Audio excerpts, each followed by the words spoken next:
পাশ্চাত্য সংস্কৃতির সাথে মিলিয়ে নিজেদের জাহির করতে গিয়ে ভয়ঙ্কর দ্বন্দ্বযুদ্ধে জড়িয়ে পড়ছে রাজধানীর কিশোর অপরাধীরা। সমবয়সীদের নির্মমভাবে খুন করতেও দ্বিধা করছে না তারা। এতদিন তাদের এসব অপকর্ম নিয়ে কারো মাথা ব্যথা ছিল না।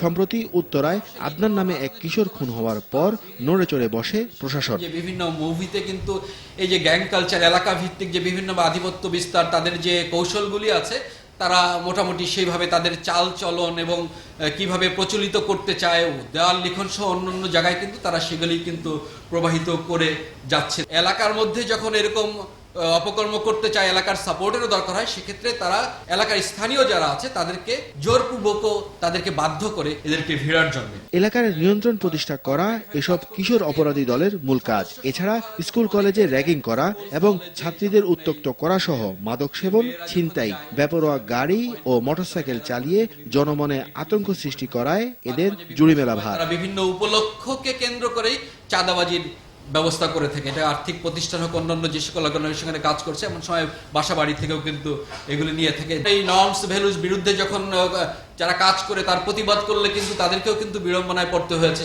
তার সেইখানে বাসায় গিয়ে সেখানে একসঙ্গে দলগত হওয়া, উচ্চস্বরে গান গাওয়া, আরো অনেক রকমের অপরাধের সঙ্গে জড়িত হয়ে পড়ে। শুধু উত্তরা এলাকাতেই এমন আরো 30টি গ্রুপ আছে বলে র্যাবের সংবাদ সম্মেলনে জানানো হয়। দুই গ্রুপের দলনেতা